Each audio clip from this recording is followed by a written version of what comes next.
Hello, how are you? I'm good. Right, so we've got more data. We've got this is part 3 of 3 on our data Yeah. from ENPS, which is Employee Net Promoter Score. So basically, we've been inside the Careero database. We've pulled out loads of data on people who've been asked the question about whether they would recommend their place of work, basically.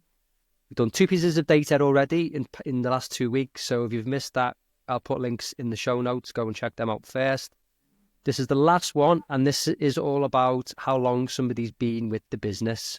Yeah. So I'll put this in the show notes so you can visualize it, but I'll quickly just intro it for us, and then we'll hand over to you, Joe. So basically, we've Cool. got 4 categories. We've grouped everyone into 4 categories, and it's all about when they were asked this question and their length of service at the time. So Yeah. the first category is basically saying that somebody's been in the business for less than 30 days.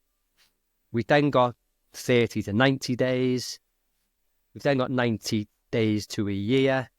And then lastly, we've got people who have been in the business for over a year. And the trend is Drum people, roll. it's hard to get out all this, people who have been in the business longer are less likely to recommend the place of work. Okay. Yeah. You'd And think it's a it'd be the other way consistent around, wouldn't trend. you? Yeah. Yeah. Like Yeah.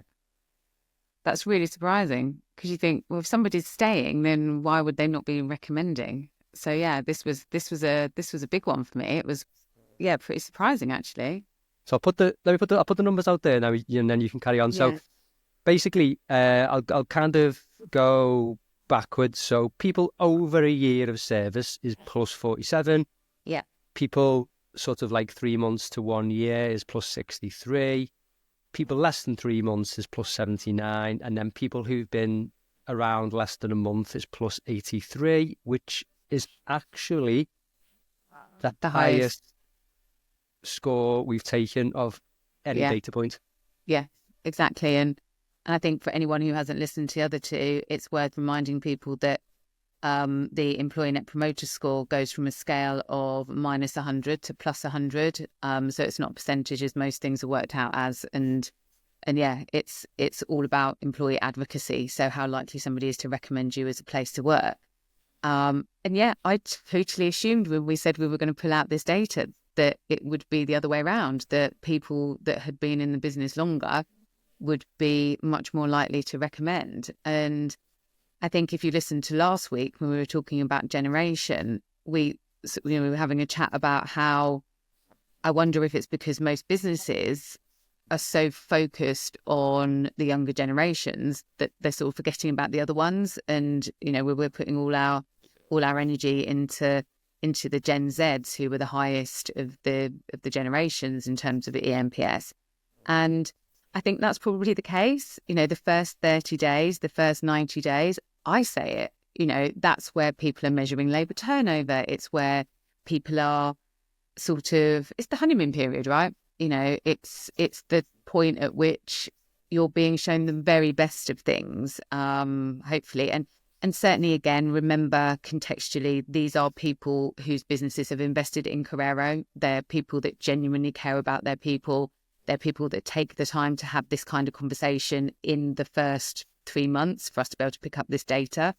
So they genuinely do care. These are good organisations. And, anything above 30 is good in terms of the ENPS. Anything above 50 is brilliant. And above 70 is really good. So the fact that in the first 30 days, our clients that are asking this question are coming back with a plus 83, I mean, it's brilliant. They're doing the right things in that time, but wouldn't it be great if it stayed at 83 throughout someone's employment and by the end of the first year, it hadn't dropped to 47, which is still really good in comparison to the wider world. But it does tell us that maybe there's something to be done when people, are hitting that year mark. And it's, some of our clients now are doing the conversations from, using the point of hire as sort of the kickoff date and then having conversations every 3 months. So they would be having a conversation at around the year mark. and looking at this, I would say, yeah, that might be the way to go, as long as you have a compliant business and, they actually get done. Because, that is, I think that's the biggest gap between the top data point and the bottom data point out of the three sets that we've got. And, we haven't picked it up, but what happens after 5 years? Where are people then? Are they any less? I don't know. We'll probably dig into that a little bit more. So yeah, again, it goes back to make sure you're concentrating on everybody, not just what people like me, the consultants and other companies and everybody else is saying. Yeah, the first 100 days are your most critical. People will decide whether they stay or not. Yeah, they will. And that is a super important time. But don't let all the work that you've done in that 30 days then dissipate and, not.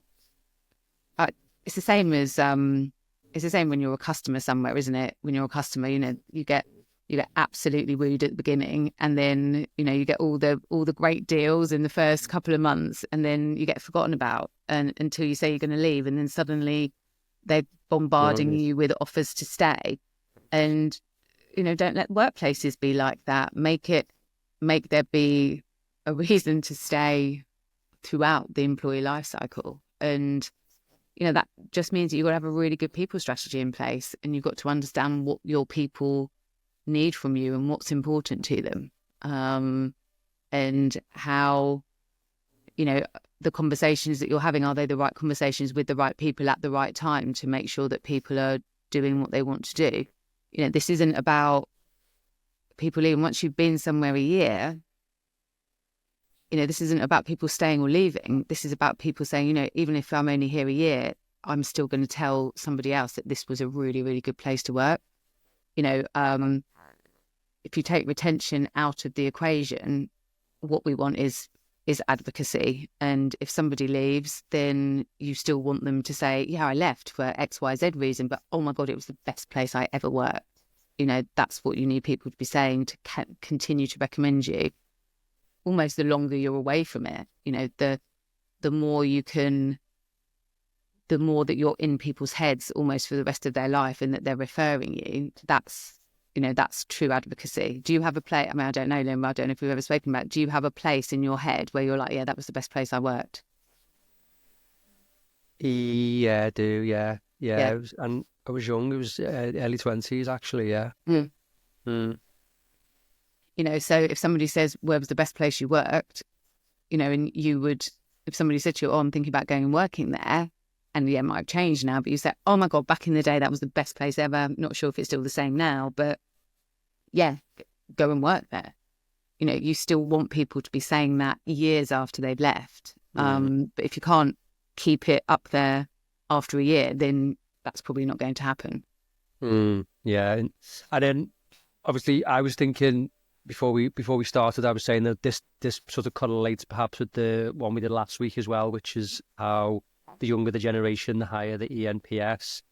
Yes. Because I guess the more likely new hires are more likely to be younger. I would say as a percentage, and I'm sticking my finger up in the air a little bit here, but I would say as a percentage, people coming into the industry, and the volume of turnover is going to be younger people, most likely, isn't it? I guess. I would think so. I don't think that's a ridiculous generalization to make. We could probably go and look at some actual proper data from, should get the Pineapple guys onto this actually, and correlate our data with theirs. But yeah, I would definitely say that's the case. That, and again, that comes down to if you've got people who've been with you less than 30 days that are super happy, they're more likely to be a younger generation. But we also know that the younger generation vote with their feet. So as soon as they become not so happy, they will just go. So it would be interesting with the individual organisations to correlate this against labour turnover. When are people leaving? Is it really in that first 3 months, or is it actually between 9 and a year, or just over a year? What does that look like? Because a lot of people report on labour turnover annually, and they also report on where they are after 30 days higher. But I think it'd be interesting to look at a year. Maybe people do. It's definitely something that I'll be asking my client. Yeah. So are there any things around conversations that people should be doing differently with people who are in the business longer? Like, I'm just thinking, I don't know if this is the case, I'll just throw it out there, but like, should you be measuring ENPS more regularly with people who are in the business, for example?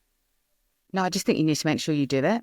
Like, I think that, even the businesses that have got Carrero, it's a very easy thing to put off because we're busy. So, it's a very easy thing just to say, oh, well, you're probably fine, or, oh, it didn't change last time. And I think, if a manager says to you, oh, do you mind if we don't have this conversation now? Or I'm a bit stacked for time, what message is that giving? And I think, often we get the employee sort of doing some pre-work, and we can see that people put in their data and they're keen to have a meeting, but then the meeting might not happen for a long time, or maybe the meeting doesn't happen, or the employee will be waiting. The biggest gap we get is people who have sort of put in their data, if you like, into the system, but then don't then follow up with it. That is way more engaging than not even putting it out there in the first place. The business is saying you're going to have an opportunity to have a career conversation, and then managers within that business are choosing to not do it potentially because they're too busy or something more important's come up. Now, what message is that giving to your people? You're not important enough for me to sit down and talk to you about your career, even though we probably know what we're both going to say. There'll always be something in a conversation about someone's career that you might not have known. And even if you know all of it, surely it's about just giving them a bit of time and space to have their opinion heard. I think make sure you do them is what I would say. Sit down and check in with people, not just are they doing their job, but how happy are they and how can you help them move forward? Perfect. What a fantastic way to leave it. So that is the first sort of set of data, I guess, that we've done. So we're going to move on to another question next week. Yes. So next week we'll be explaining what question are we doing, Joe?